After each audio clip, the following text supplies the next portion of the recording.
Sejam muito bem-vindas, professora Denise Bandeira e professora Clarissa Trentini. Boa noite. Boa noite. E aí, professores, o que vocês têm para nos falar um pouquinho, né, sobre essa pós-graduação? Denise, conta aí. Bom, essa pós-graduação a gente criou, eu, a Clarice e o Cláudio Utz, que não está aqui hoje, mas ele também é criador da pós-graduação. A ideia foi realmente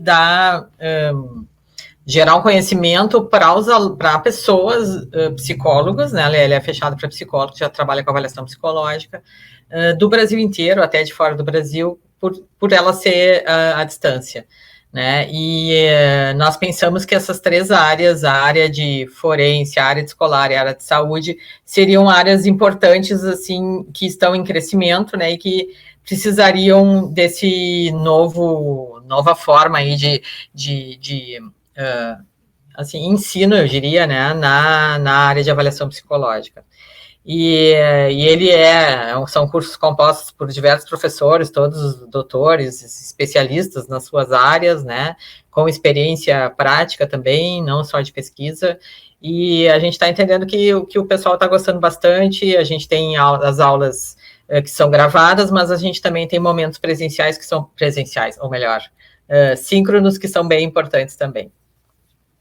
Muito bem, eu acho que também contar, né, que esse convite, essa ideia, ele parte do sucesso daquela coleção que a gente fez em avaliação psicológica, né, pela ArtMed, Grupo A, enfim, e que nós começamos ali desde a psicometria até a avaliação psicológica em contextos específicos, né, são livros que são considerados livros-texto, assim, de referência em todo o Brasil, né? E daí surge, então, né, complementando, né, o que a Denise falou, também essa ideia. A gente espera aí que, para quem tiver interesse, né, que possa aproveitar, né, essa experiência com esses professores que foram pensados com carinho, né, Denise, assim, com Exato. formação teórica e prática também, né, que é o que a gente espera das especializações.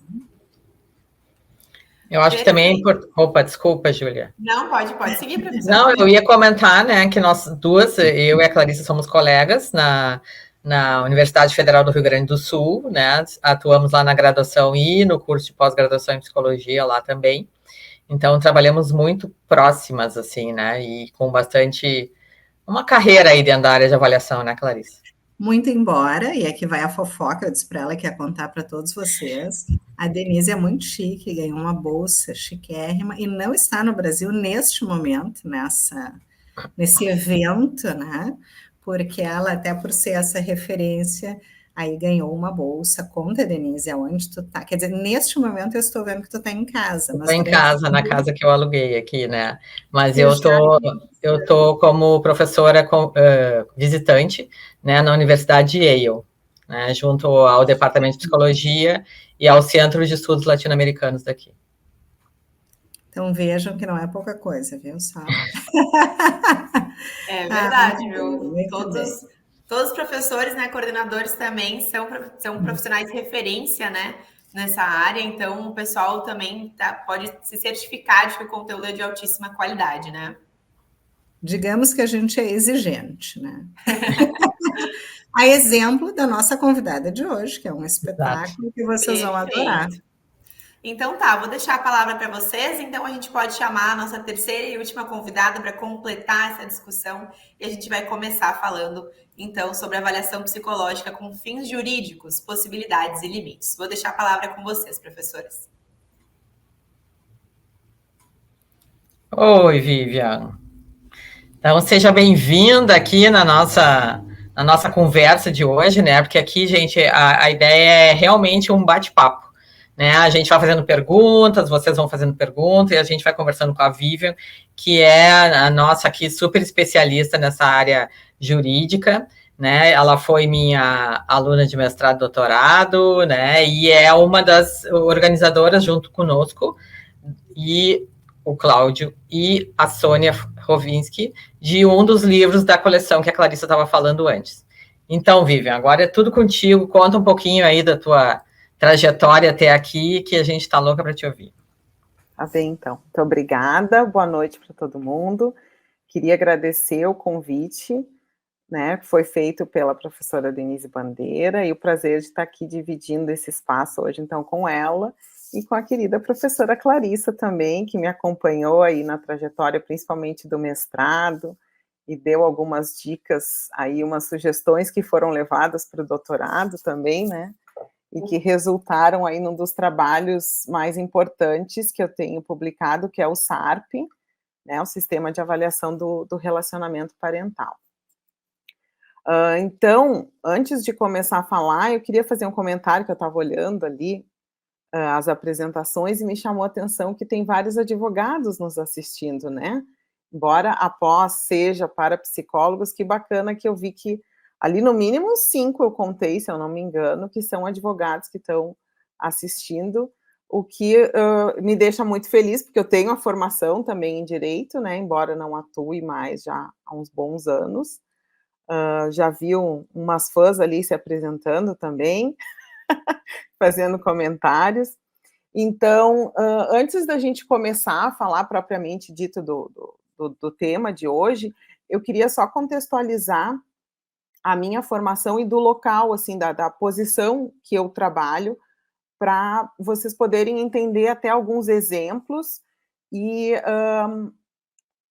o porquê até de ter escolhido esse tema para a gente falar hoje, né? Então, eu sou psicóloga, tenho a formação em Direito, como eu falei, tem mais fãs da Vivian chegando ali nos comentários. Mas eu não atuo mais como advogada já há uns 17, quase 18 anos, mas uso os conhecimentos do direito para atuar na psicologia, né? Então, eu trabalho bastante com a psicologia jurídica, sou professora universitária, sou professora também em especialização em avaliação psicológica e em psicologia jurídica. E para além das atividades docentes, né, que são a minha paixão maior, com certeza, mas eu trabalho também como autônoma, principalmente como assistente técnica, assessorando advogados, principalmente em processos das varas de família, né?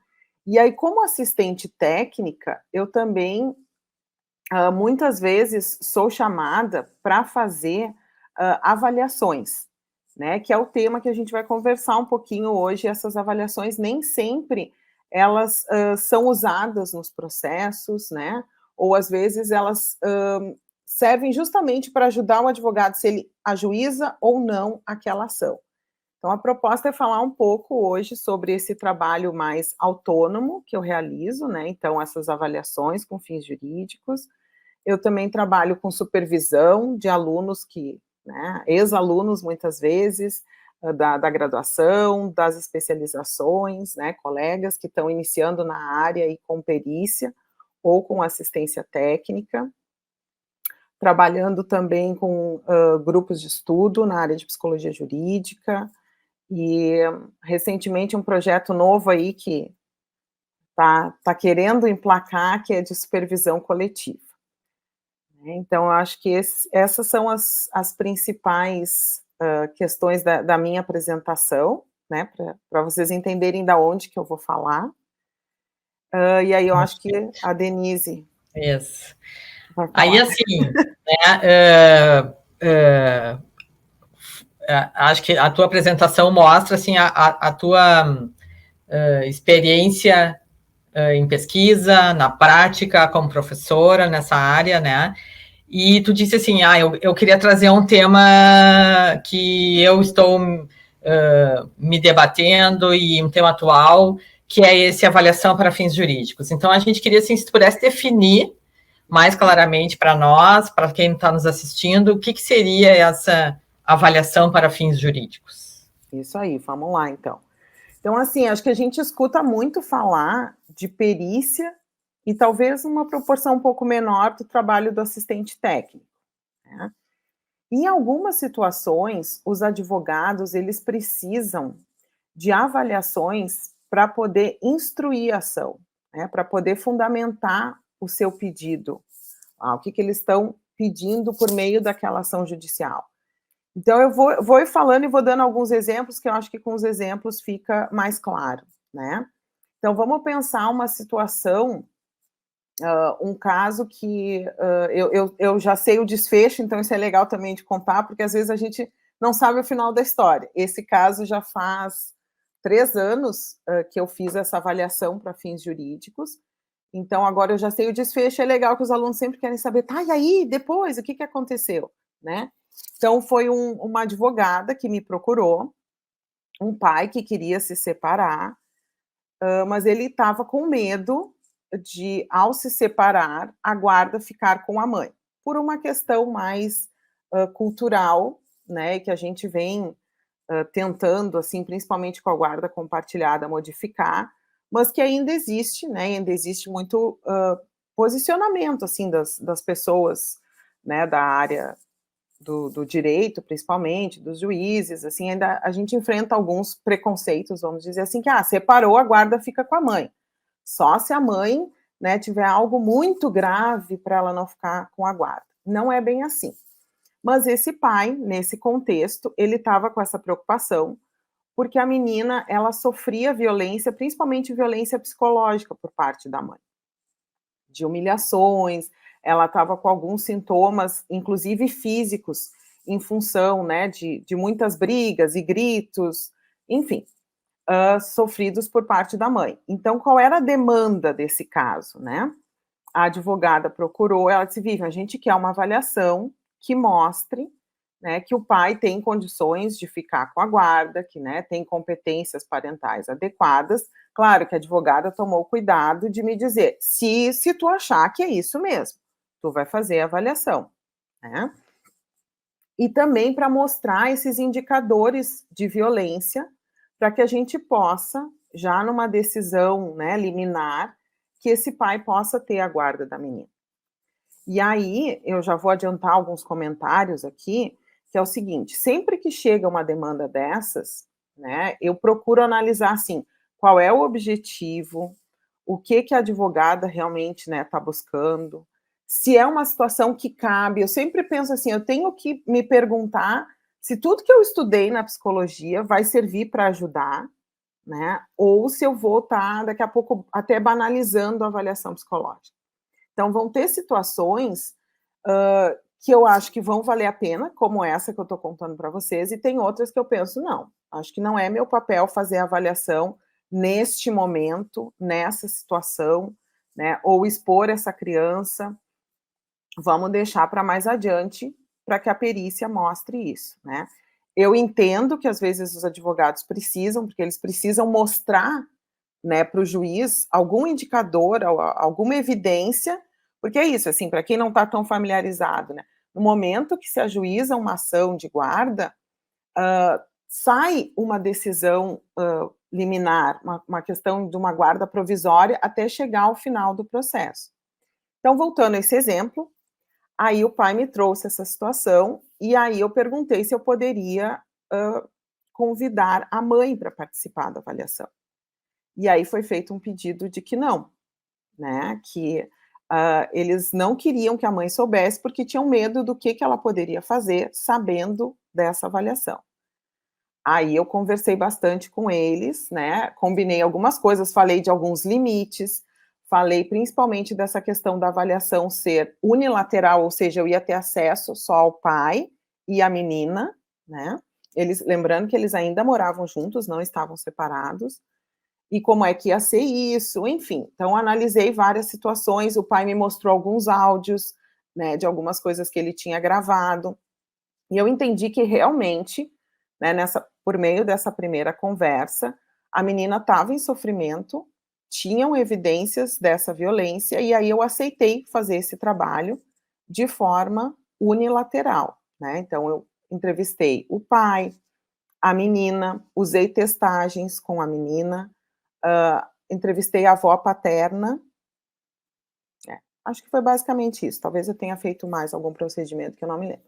E aí eu fiz um laudo, né, então foi uma avaliação psicológica. Por que tem esse sobrenome com fins jurídicos? Porque eu sabia que a advogada pretendia usar esse laudo no processo, né, para já pedir liminarmente que a guarda ficasse com o pai. Então, quero deixar claro que eu não era perita, né? Eu sei que tem estudantes também nos ouvindo que talvez não tenham essa clareza, né? Assim, do que é. O perito é aquele que vai ser nomeado pelo juiz para fazer a perícia quando já existe o processo. Esse exemplo que eu estou trazendo, ainda não existia o processo, era justamente para ajuizar e para ter mais evidências de que seria importante para essa menina poder ficar com o pai, que era quem ela se sentia, quem ela sentia que protegia ela, e tinha uma relação bastante conturbada com a mãe.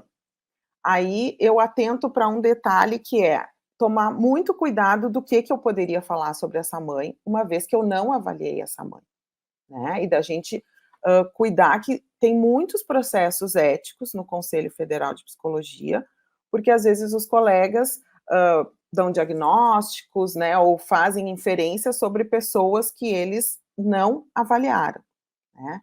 Então, essa mãe eu não avaliei, eu não tive contato com ela, e o que eu pude afirmar, então? Né, sobre o que eu falei nesse laudo?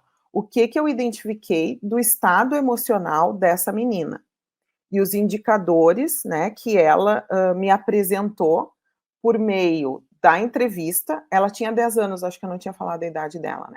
Ela tinha 10 anos, super falante, assim, o primeiro dia ela falou, quando terminou, ela disse, ai, que bom que eu consegui falar tudo isso, que alguém me ouviu. Coisa mais querida, a menina. E aí eu apliquei, eu vi que tem uma pergunta ali, né, que quais os testes. Eu vou falar dos testes desse exemplo, tá? E depois a gente pode falar de outros. Só antes, Vivian, assim, acho que cabe no contexto, perguntaram por que a mãe não foi avaliada. Eu acho que não ficou claro que tu foi contratada por um lado, uma parte. Eu fui contratada pelo pai, o pai queria mostrar essas evidências, né, para ele conseguir, já como uma decisão liminar, ficar com a guarda unilateral paterna. E aí, como tinha todo... Não, diga. Não, só quero complementar uma perguntinha depois. Tá, não, só para fechar. E aí, como tinha esse receio da reação dela em relação à avaliação, foi combinado isso, de se fazer essa avaliação unilateral, né, a pedido do pai, com as limitações que isso, né, tem, depois eu vou falar. E aí foi uma opção. Mas, assim, entendam que isso foi pedido pelo pai para subsidiar o pedido da advogada, né? E não tinha um caráter de prova pericial, justamente porque a mãe não foi avaliada, e eu não falei sobre a mãe, eu falei sobre o estado emocional da menina, que eu avaliei por meio das entrevistas, eu apliquei o meu amigo de papel, que é uma técnica integrante do SARP, né, que eu, a Denise, somos autoras do primeiro SARP, agora temos mais a Beatriz Catani e a Helena Eidt como coautoras da nova versão que vai sair em breve. Eu apliquei o CAT, o IFVD, Inventário de Frases de Violência Doméstica. Então, neste caso, foram esses testes que eu usei com ela, e fiz entrevista com o pai, entrevista conjunta dela com o pai, e entrevista com a avó paterna. E com isso eu falei do contexto familiar, por meio do que eles me trouxeram, falei do estado emocional dela e da relação dela com o pai. Sobre a mãe eu não falei nada, porque eu não conheci, expliquei no laudo por que ela não participou, e na conclusão eu destaquei que era uma avaliação parcial, unilateral, e que eles deveriam todos passar por uma perícia para que tivesse um resultado mais completo, incluindo as percepções da mãe. Diga, Clarissa, por favor. Aproveitando que foi perguntado, né, quais testes tu usaste na avaliação, e também considerando o que tu foi contando, eu fiquei pensando de conhecimentos básicos assim necessários para trabalhar na avaliação jurídica, né? Porque me parece que tu usa assim elementos de várias, né, bebem várias fontes, assim, né? E quando a gente, enfim, pensa numa formação profissional, tu pensa, bom, então eu preciso me dedicar para o quê, né? Acho que tu tem essa especificidade da formação, né, do direito e da psicologia, mas talvez nos contar, assim, dentro da psicologia, assim, né, o que um pessoal está comentando, assim, eu também uso desenho da família, que é importante essa abordagem ou tal, mas, enfim, me parece que tem até essa questão sistêmica também envolvida, por exemplo, nesse caso, certamente, né, mas em outros. Se tu puder falar também um pouquinho dessa formação básica necessária, acho que seria interessante. Assim, eu sou bem mais identificada, dentre as abordagens que a gente tem, a minha maior identificação é com a sistêmica, e eu acredito muito nisso, assim, de tu poder trazer diferentes fontes de informação, não só eu acredito, mas como a literatura também nos aponta isso, né, principalmente em situações de disputa de guarda, que é muito comum a gente ter discursos contraditórios, né, a mãe traz uma versão, o pai traz outra. Então, a importância de buscar outras fontes de informação, né? Seja uma avó, às vezes, a professora da escola, se a criança faz terapia, a terapeuta. Então, eu acho que essas diferentes perspectivas nos ajudam a montar melhor o quebra-cabeça da situação. E respondendo à pergunta dos conhecimentos, desenvolvimento infantil, fundamental, né? Poder entender ali do desenvolvimento. A maioria das disputas de guarda são com crianças e com crianças menores, mas também a gente tem situações de adolescentes, pré-adolescentes, então eu diria isso, desenvolvimento infantil e adolescência, alguns aspectos às vezes bem importantes, bem significativos, de rompimentos de adolescente, né, com pai ou com mãe, que não querem mais falar, não querem mais ver, e aí aquela situação, assim, quando é criança, né, como diria minha mãe, tu não tem querer, vai, mas quando é adolescente, o próprio juiz diz, mas ela tem 15 anos, como é que tu vai obrigar uma adolescente de 15 anos a visitar o pai, a estar com o pai ou estar com a mãe? Então, acho que essas questões da adolescência também são muito importantes, né? As competências parentais, quando a gente trabalha a situação de guarda, né? Entender o que esse pai, o que torna esse pai ou essa mãe um bom pai, uma boa mãe, né? Questão de disciplina, questão de transmissão de valores, cuidados básicos, a participação, o envolvimento na rotina, nas questões da escola. Então, tem toda essa parte, né, de competências parentais, necessidades dos filhos. Psicopatologia também é outro conhecimento que é importante, embora muitas vezes a maior parte, assim, na minha experiência, pelo menos, dessas questões de guarda, elas têm muita relação com dinâmica familiar, né? Quando aparece questões de psicopatologia, normalmente não é, assim, a questão primária. Quando ela aparece, é mais, assim, né, nos bastidores, assim, às vezes tem relação, mas é mais difícil. Eu acho que, às vezes, essas questões psicopatológicas mais graves, elas vão para uma outra esfera aí de destituição do poder familiar, em alguns casos, né? Mas acho que isso, Clarissa, acho que mais ou menos assim que me ocorre é isso, desenvolvimento, né? E, obviamente, a questão dos testes, né? Para quem for trabalhar, obviamente, tem isso, assim, mas pensando nessas outras áreas. E falando em testes, o pessoal está muito curioso. Muitas perguntas sobre que testes tu usa, que teste se usa para adoção, que teste se usa para disputa de guarda. Então, se tu pudesse dar uma geral sobre isso, eu sei que cada caso é um caso, mas, assim, alguma coisa geral para eles. Vamos ter que fazer a pós, né? Vamos ter que fazer a pós para aprender. Não, mas eu vou responder, não se assuste. 5 minutos responder isso é difícil, né? Obviamente que para situações de guarda, né, Denise, a gente vai ter que falar que o topzera, como diz a juventude, topzera aí, que em breve lançaremos, acreditamos que ainda este ano, é o SARP, né, que foi como mãe do SARP, né, o Sistema de Avaliação do Relacionamento Parental, que foi o fruto do meu doutorado, ele foi desenvolvido especificamente para isso. Então, disputa de guarda, obviamente que eu vou indicar ele, eu sei que alguns estão ansiosos, aflitos, quase toda semana eu recebo alguma mensagem perguntando por que a gente não consegue comprar, né? Então, vocês não conseguem comprar porque esgotou, a gente rescindiu o contrato com a editora anterior, e agora já estamos com o manual, com tudo encaminhado, para o SARP-R, então a versão revisada e ampliada, que deve sair daqui uns 2 meses, vamos ter uma perspectiva otimista aí. Então, quem não conseguiu comprar, realmente vai ter que aguardar mais um pouquinho, não tem à disposição realmente para vender. Para além do SARP, tá, gente? Depende um pouco da demanda, obviamente, cada caso é um caso, não tem, assim, uma receita de bolo, mas tem um capítulo muito bom, de minha autoria e da Cátula Pelissoli, nesse livro, Avaliação Psicológica no Contexto Forense, da coleção da Artimed, que a gente fala sobre instrumentos psicológicos no contexto forense. Então, hashtag fica a dica, leiam esse livro, esse capítulo, o livro também, mas respondendo à pergunta, o capítulo. E ali a gente fala também de outros instrumentos, como, por exemplo, se eu quero avaliar mais o estado emocional da criança, eu gosto de usar muito o Pfister, eu tenho usado bastante, o CAT, depende um pouco das características da criança, tá? Mas vou falar, assim, os mais usados, na minha experiência.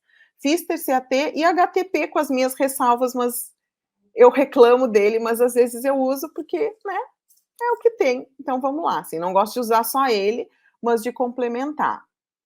Com adultos, né, com os responsáveis pela criança, também eu gosto de usar o Pfister, e aí, dependendo do caso, às vezes vale a pena um Rorschach. Por que eu digo às vezes vale a pena? Porque o Rorschach é um instrumento difícil, que demanda bastante.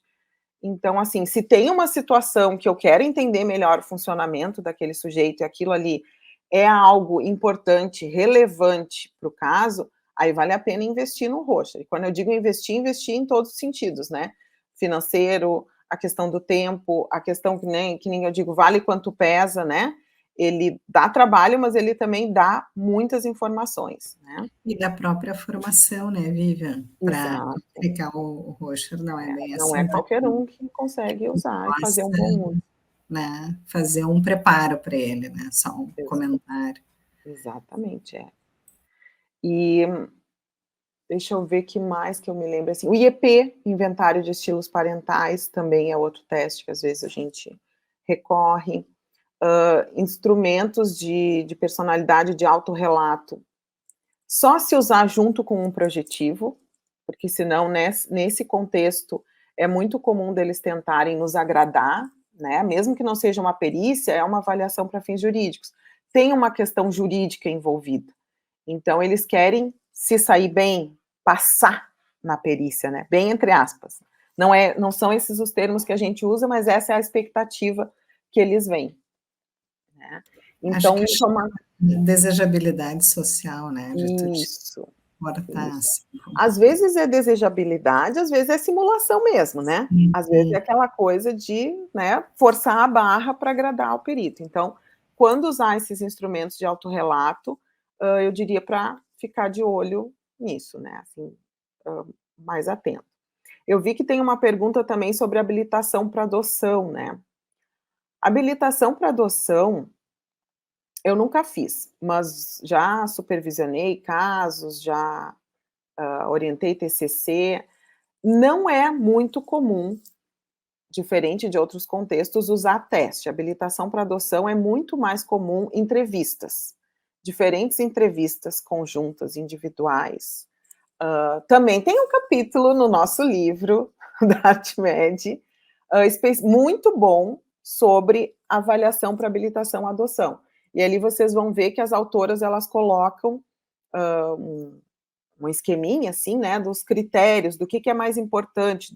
É quase que um roteiro de entrevista, né, para usar nesse contexto de habilitação à adoção. Então, nesse contexto em específico, eu diria que as entrevistas são o carro-chefe. Quando que vai usar teste? Quando a gente quer entender um pouco melhor o funcionamento daquele sujeito, quando ficou com uma pulguinha atrás da orelha, né, depois de ter feito as entrevistas, aí vale o que eu respondi anteriormente de investir em algum projetivo ou algum de autorrelato, eu ia falar autorrelato, né, mas assim, a dobradinha, tá? Não sei se tem... Eu acho que, assim, é uma pergunta que, de alguma forma, eu mesclei algumas coisas que eu vi nos comentários, né, porque a gente já falou sobre os procedimentos e tal, as testagens, as entrevistas, e o documento que tu emite, assim, que tipo de documento tu emite, qual é a validade dele, já que não é, assim, uma perícia oficial, etc. Tá. Uma pequena aula de processo civil aí, e se tiver alguém na plateia do direito, você falar alguma bobagem, pode me corrigir.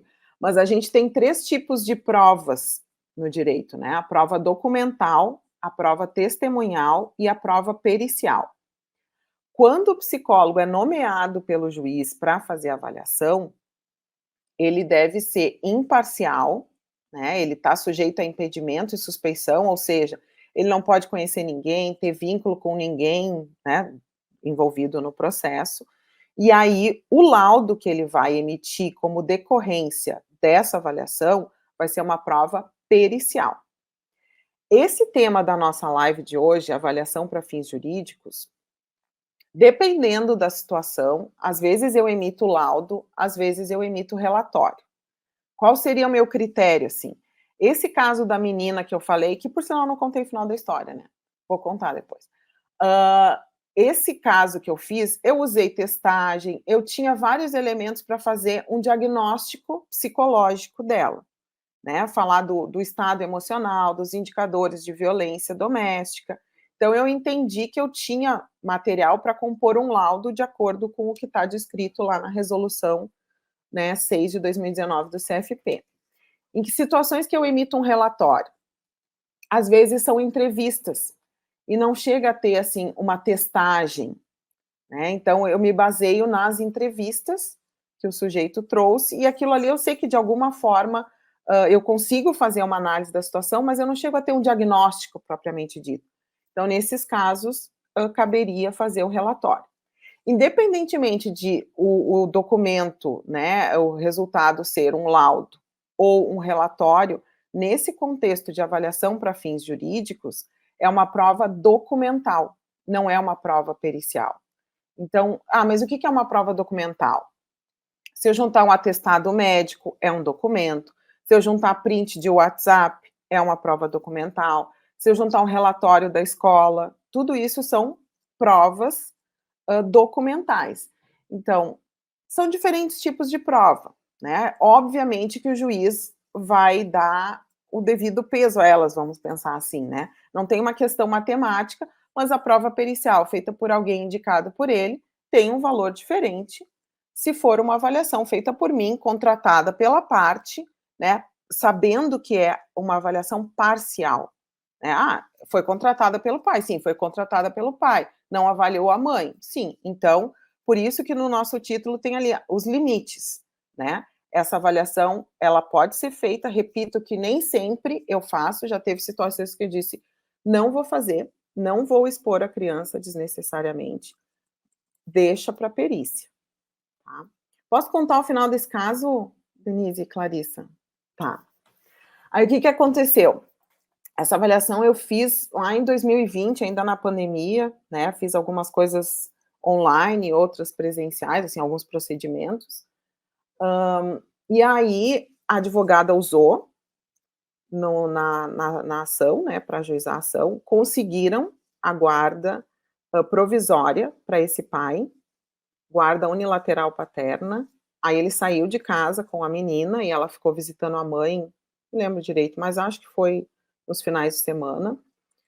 Para sair, até sair a perícia propriamente dita, né, por alguém nomeada pelo juiz e tal, foi mais de um ano, 2020, acho que foi 1 ano e meio depois que saiu.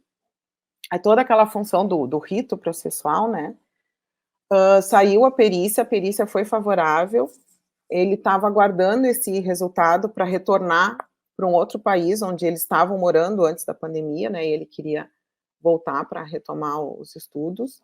E aí, no final do ano passado, eles me mandaram uma mensagem, o pai e a filha, muito felizes, porque tinha saído, né, a decisão do juiz, eles tinham conseguido, então, ela ia voltar com o pai para lá, ela mandou áudios agradecendo muito, que ela estava muito feliz, assim, foi um caso, assim, que eu sentia, sabe aquela sensação de, eu fiz um bom trabalho e eu ajudei, claro, né, que o que, digamos assim, foi mais decisivo foi a avaliação da perita, mas eu entendo que o meu trabalho ajudou e acho que essa satisfação da menina ali, e principalmente quando aquele primeiro dia que eu avaliei, que ela disse assim, ai, que bom que eu consegui falar, sabe? Eu acho que são esses casos que fazem a gente pensar que a avaliação, né, tá ali para contribuir para isso, para ajudar e para amenizar esse sofrimento.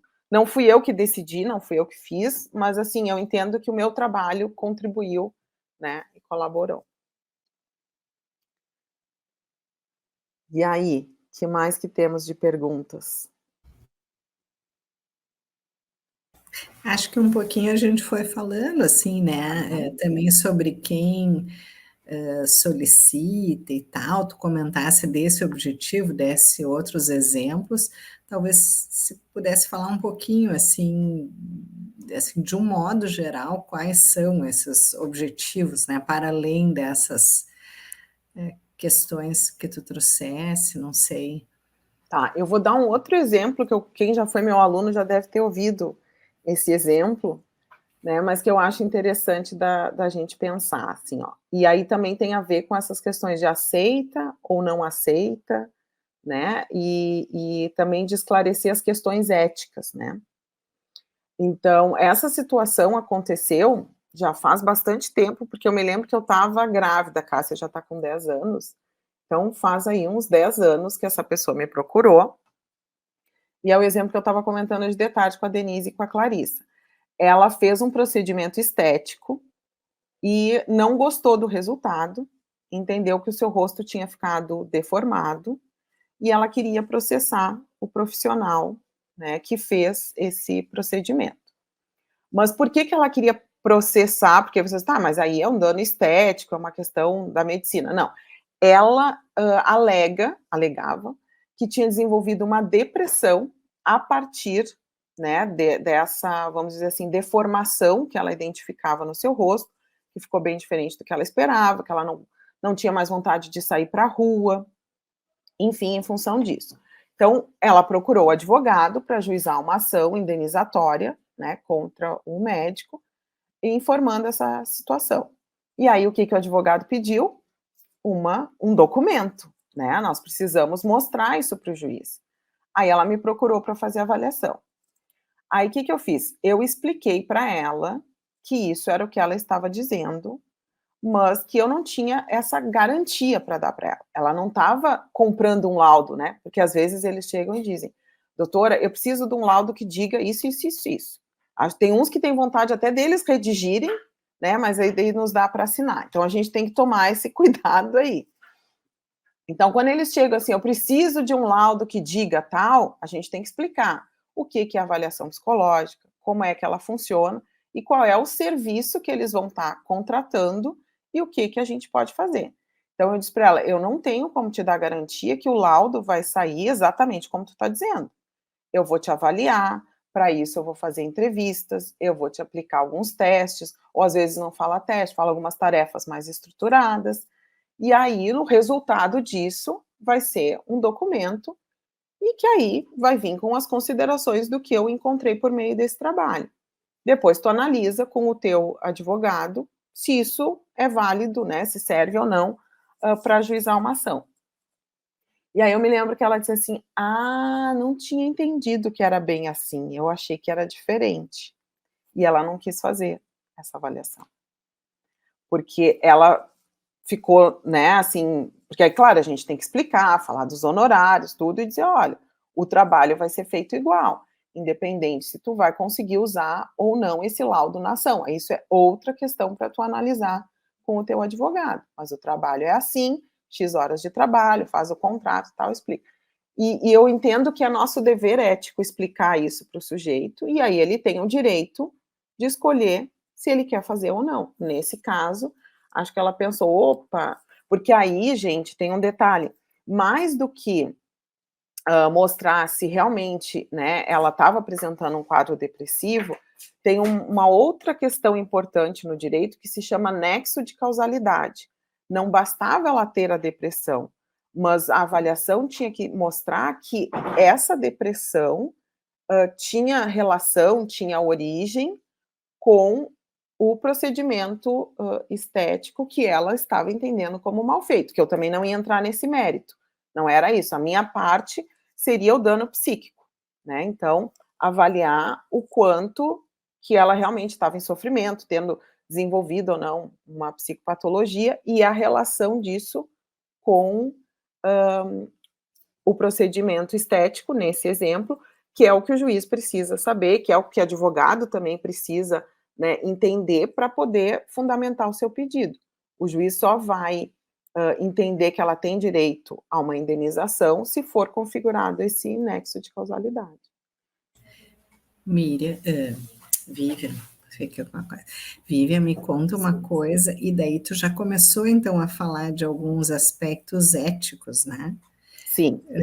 E eu me lembro, Denise, a gente até escreveu um material sobre isso, sobre diferenças, né, de uma avaliação psicológica, há muitos anos atrás, de uma avaliação psicológica tradicional, né, e uma avaliação nesse contexto. Tu até desse uma palhinha aí falando assim, às vezes a pessoa também faz uma simulação e tal, e aí juntando tudo isso, assim, com essas questões éticas também, do que se deve cuidar, né, por exemplo, aqui, tu situasse a pessoa e ela disse, não, então, o que eu quero não vai dar certo, né, me parece que ela estava com uma intenção clara, assim, né, será que tu poderia contar também um pouquinho sobre essas questões, né, de limites e de aspectos éticos, né?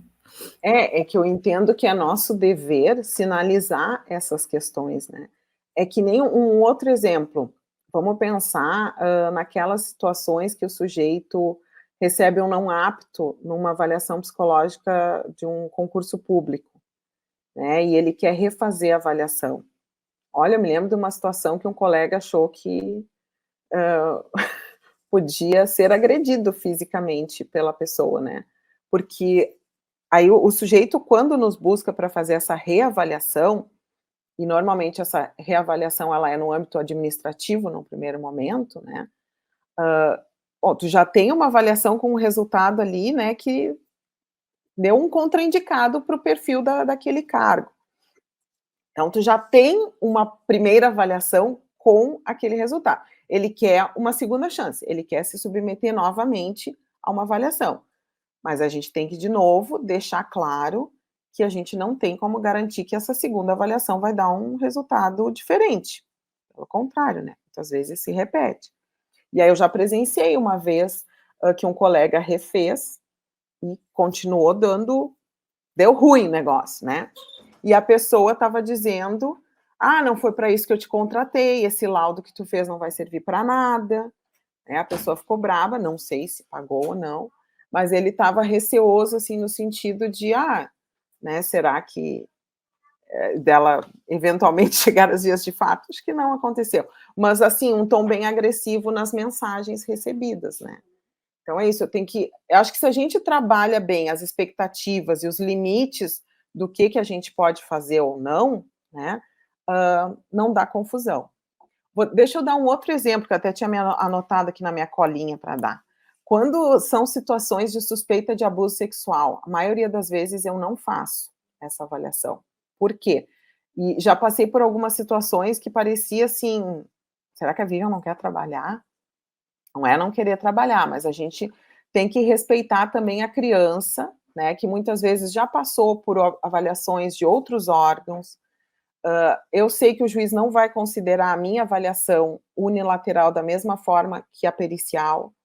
Então, assim, para que eu vou estar fazendo aquela avaliação ali? Aí entra naquilo que eu falei, não é todo caso que chega com essa demanda que dá para fazer.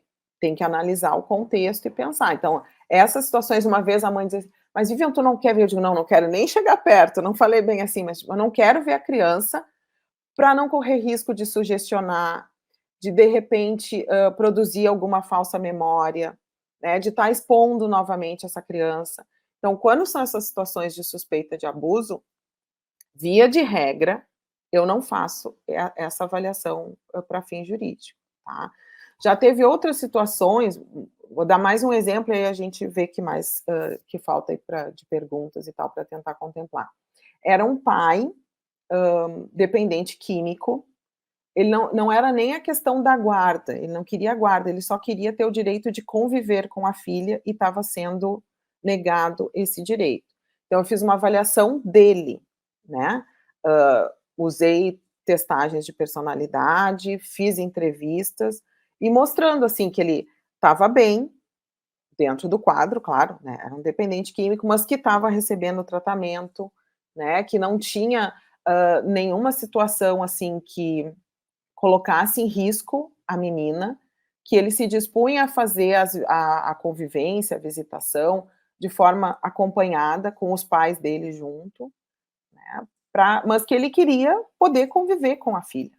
Né, não era nada absurdo que ele estava pedindo. Mas, de novo, uma avaliação unilateral, que eu avaliei só o pai, então a criança eu nem vi, não sei. E aí eu falei disso, assim, do quanto que ele, enquanto genitor, tinha essas competências e que naquele momento, né, o que estava também se buscando era essa convivência, mas de uma forma acompanhada, supervisionada, que não ia expor a criança. Né? Os advogados que estão aqui nos ouvindo, né, talvez tenham uma percepção mais acurada até do que os psicólogos do quanto esse tipo de documento, quando bem feito, né, que acho que isso é importante falar também, quando é uma avaliação que é feita com cuidado, respeitando os limites éticos, né, usando procedimentos técnicos, procedimentos técnicos reconhecidos, adequados, o quanto isso ajuda no processo. Da mesma forma que quando é feito de uma forma errada, atrapalhada, isso pode ser um estrago no processo e na vida das pessoas que estão envolvidas. Né? Eu tenho uns alunos que às vezes eles dizem assim, ai, Vivian, tu me assusta. Eu disse, não, o objetivo não é assustar, mas assim, é alertar, é conscientizar vocês. Se vocês acham que não vão saber fazer bem, então não faz. Não faz porque na área jurídica a gente está muito mais suscetível a processo ético. Por quê? Porque tem advogado ali, ó. Os advogados vão estar acompanhando. Se a gente fizer alguma coisa que for desfavorável ao cliente deles, eles vão fazer o papel deles. E faz parte. Hoje mesmo eu estava estudando um processo de um caso que eu vou fazer o parecer, e tinha ali, porque a fulana de tal já recebeu não sei quantas denúncias, uma colega psicóloga. Então, assim, eu acho que enquanto professora eu também tenho esse dever de alertar, de sinalizar aos alunos, e não é tocar terror, pelo menos conscientemente não é esse o meu objetivo, é de alertar e dizer, vamos estudar, vamos fazer bem feito, porque se a gente faz bem feito, digam o que quiserem, deixe que pense, que fale, né, que diga o que quiser, estou fazendo meu trabalho. Eu acho, assim, essa preocupação tua com a questão ética é importantíssima, né? Bate muito na minha preocupação com a formação das pessoas que atuam na área de avaliação, e por isso que a gente está sempre aí nessa coisa de formação, de curso, etc., né? Ainda eu queria também comentar que alguém perguntou se o CAT está ainda favorável, ele está favorável, sem problemas nenhum, né? E eu queria também perguntar para ti, Vivian, de onde tu recebe essas indicações? Eu sei, assim, tu já tem um histórico, né, desde pequenininha, trabalhando nessa área aí, né, de forense, desde que eu conheço pequenininha, quando chegou lá no mestrado, né, mas, assim, como fazer para ser conhecida, para receber os encaminhamentos, essa proximidade que tu tem com os advogados, que tu consegue conversar com eles, o uso do jargão, né? O quanto tu usa o jargão, também tem uma pergunta assim, o quanto tu usa esse conhecimento e esse jargão nos teus laudos ou não? Primeiro, assim, quem é que te encaminha e depois o restante. Olha, eu vou dizer uma coisa aqui que é muito importante, assim, eu acho que muitas pessoas me acham em função de uma vitrine muito importante que foi ter feito a formação acadêmica de pós-graduação na URGS. Sou muito grata a isso e eu acho que dá uma visibilidade muito grande. Denise Bandeira, Clarissa, né, e todo o corpo docente ali super qualificado, da gente, eu me lembro, né, cheguei no mestrado, acho que tinha 1, 2 meses ali, a Denise, vamos, tu vai dar aula de avaliação psicológica no contexto forense, eu, como assim? Né, mas acho que, assim, cursos de extensão, ter publicação na área, não vou negar que o SARP dá bastante visibilidade também, né, como decorrência dessa formação. Então, assim, eu não sou muito blogueirinha, né, tem colegas que são, blogueirinha até termo desatualizado, né, não sou instagrameira, falei certo? Assim, não estou toda hora nas redes sociais, isso que eu quero dizer. Eu vejo colegas que, né, tem muitos clientes que vêm por meio disso. Eu já tentei, mas não dou para coisa, não dou. Se eu tiver que viver disso, né, o que eu vejo, assim, 2 por 3, uma cliente esses dias que estava entrevistando ontem, ela disse, porque foi a fulana que te indicou. Gente, eu não faço ideia de quem é a fulana. Chega muitas vezes indicação por pessoas que não sei como é que elas me acharam. Sei de alguns que me acharam, eu vi que tu deu um curso sobre alienação parental, não sei o quê, então eu quero que seja tu. Tem advogados que meio que fidelizam o trabalho, né, sem ganhar nada em troca, assim, né, gente? Eu tenho advogadas com quem eu trabalho, que sexta-feira mesmo, uma disse, eu queria que você pegasse, eu não posso mais assumir, eu tenho já 2 pareceres para a semana que vem, mas eu quero muito que seja você. Aí me ligou, tá bem, eu pego. Então, assim, tem advogados que gostam do trabalho da gente e seguem indicando, né, indicam para os clientes, ou eles falam diretamente com a gente, né? Às vezes, já tive cliente que viu laudo ou parecer meu no processo, que era até assim, era o advogado da outra parte, sabe? Não era para quem eu estava ali atuando como assistente, mas gostou e começou a indicar para os outros clientes de outros processos. Então, eu acho que tem isso, assim, tem a questão da gente fazer um bom trabalho, e quando a gente faz um bom trabalho, daquele laudo que tu lê, eles, nossa, né, gostei dessa pessoa aqui, se eu precisar um dia, vou buscar ela, né, e tem a questão de toda a formação também, né, por isso que eu comecei falando da URGS, assim, acho que essa questão de publicar, de dar aula, né, o fato de ser professora universitária também, muitos, né, reconhecem ou buscam por isso. Eu tenho um cliente que é meu cliente já há anos, e às vezes eu tento passar para o outro, eu digo, não, mas faz com a fulana, mas não sei o quê, e eles, não, mas nenhuma tem o seu currículo, Vivian. Eu quero com você, porque você já estudou fora, porque você fez isso, ele valoriza muito essa questão, assim. Aí agora, até quando a gente foi apresentar o congresso, no congresso do IBAP, em julho, ia ter uma audiência dele, eu disse, não posso participar, porque ele queria que eu testemunhasse na audiência, né, vou estar no congresso. Aí, você pode me mandar sua participação no congresso para justificar sua ausência? Que legal esse seu instrumento, né, faz você ser conhecido em todo o Brasil. Então, assim, ele super valoriza essa área. Então, eu acho que essa questão né, acadêmica, acho que, tentando resumir, acho que seria essas 2 vertentes, a questão acadêmica e a questão de fazer um bom trabalho, porque aí tu faz um bom trabalho, tu cai na propaganda de boca, que é a melhor, né? O que é a propaganda de boca? Né? Tu gostou, tu vai indicar para o outro, tu vai chamar para o teu próximo cliente. Então, eu tenho algumas advogadas que não foi assim, mas em geral, contratação oficial.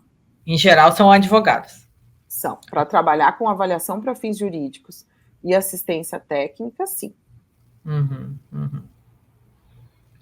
Eu não sei, já são quase 8. Sim, já estamos no horário. Passa muito voando, estão muitas perguntas. A Júlia já está nos aguardando. Eu imagino que tenham tido muitas perguntas que a gente não conseguiu responder. Muitas, sobre a questão da alienação parental, sobre a coisa de AIA lá, alguém perguntou sobre isso, quanto isso é válido nos nossos documentos, sobre curatela. Meu Deus, mas não tem como, gente, não tem. Isso aí tem que fazer. Só de alienação parental dava para fazer uma live só sobre isso. Podemos fazer a próxima só sobre isso. Boa, ainda mais com a atualidade da questão, né, Vivian, que está em discussão. Sim, da discussão da lei. Mas assim, acho que é só sugestão de remarcar uma outra data. Só relembrando que a área da Vivian, ela é realmente a área da família, a área da família, né? Então, ela tem perguntas sobre outras áreas, aí eu acho que não é o caso mesmo, por isso que a gente não fez, né? Mas, enfim.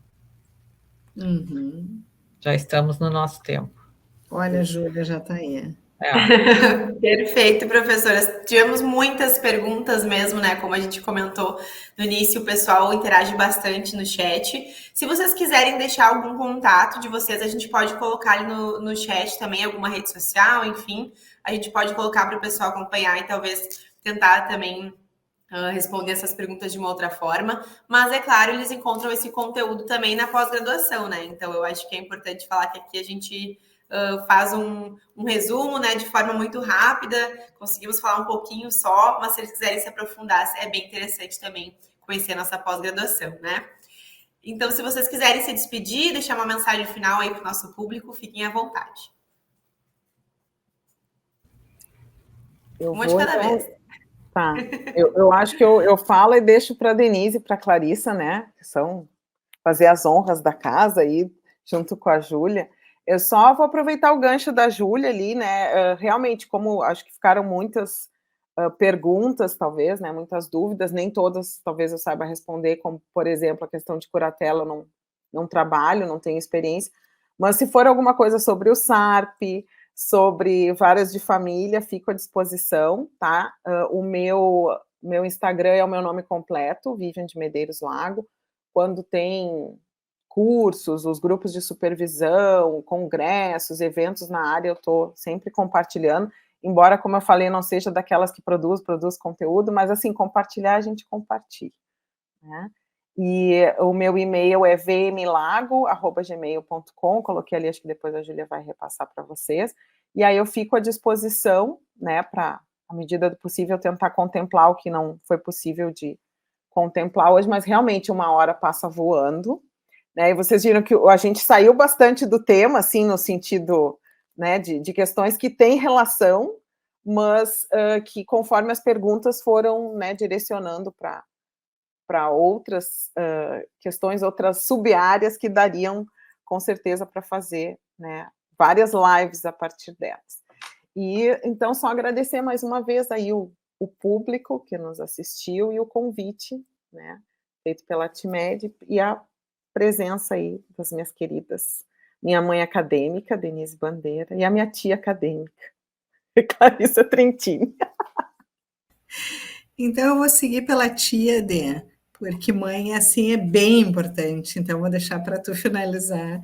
Eu acho que a gente sai com um gostinho de quero mais, né? Eu sempre gostei muito de assistir a Vivian, eu acho que ela é um escândalo, assim, de coisa boa, em especial por essa junção, né, que às vezes a gente peca um pouco na academia, assim, por ter muita coisa da pesquisa, o que é muito bom, maravilhoso, acho que a Vivian está valorizando isso, a gente também valoriza e gosta, mas essa parte prática, com exemplos, junto ao conhecimento, né, é sempre tudo de bom. Então, eu quero agradecer enormemente a nossa convidada, né, que muito nos honra aqui, né, a participação dela aí também no livro e a contribuição dela para a psicologia brasileira, né, como essa referência, e agradecer também a ArtMed pela iniciativa, né, que tem buscado fazer de tempo em tempo esses momentos que a gente gostou, né, e acabou adotando esse gênero, assim, meio debate, meio conversa,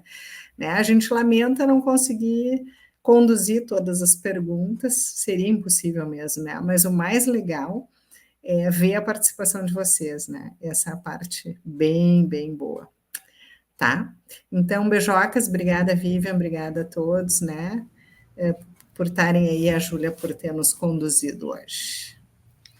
Então, eu também gostaria de agradecer, né, a presença da Vivian aqui, que é uma pessoa que a gente tem uma relação super boa, foi minha aluna, que nem eu digo, desde pequenininha, até hoje a gente trabalha junto, né, estamos lançando o SARP-R, que é o SARP revisado e ampliado, e eu gosto sempre de ouvi-la falar, a gente se dá super bem.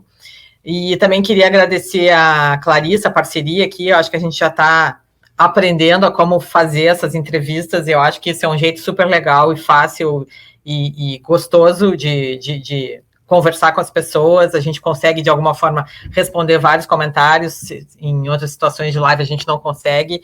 Inclusive, apareceu aqui, Vivian, a esposa, deixa eu ver o nome dela, a esposa do Silvio. O Silvio, estava lendo agora. Que pois legal. É, Cristiane, né, que te mandou um beijo para mim, para a Clarissa também, então, bem legal, assim, né, ver pessoas que, nossa, né, a Vivian tem um livro organizado junto com o Silvio, a gente tem um capítulo lá e tal, né, mas é muito legal essa possibilidade, assim, de a gente estar em contato mais direto com o público, eu acho muito bom. Muito obrigada aí para todas, para a Artimed também. Maravilha, muito obrigada, viu, professoras? Realmente, esse formato de debate funciona muito, né? Desde a primeira vez que a gente fez, primeira edição, o pessoal adora, nos assiste aqui até o final, né? Então, a minha colega está colocando aqui na tela alguns comentários, o pessoal está elogiando bastante. Muito obrigada pela participação e pela disponibilidade de vocês de estarem aqui com a gente. E vejo vocês numa próxima edição também, porque como vocês viram, né, 1 hora é pouco tempo, a gente vai ter que repetir, né, fazer mais uma, talvez chamar de novo a professora Vivian. Então, muito obrigada e tenham uma boa noite.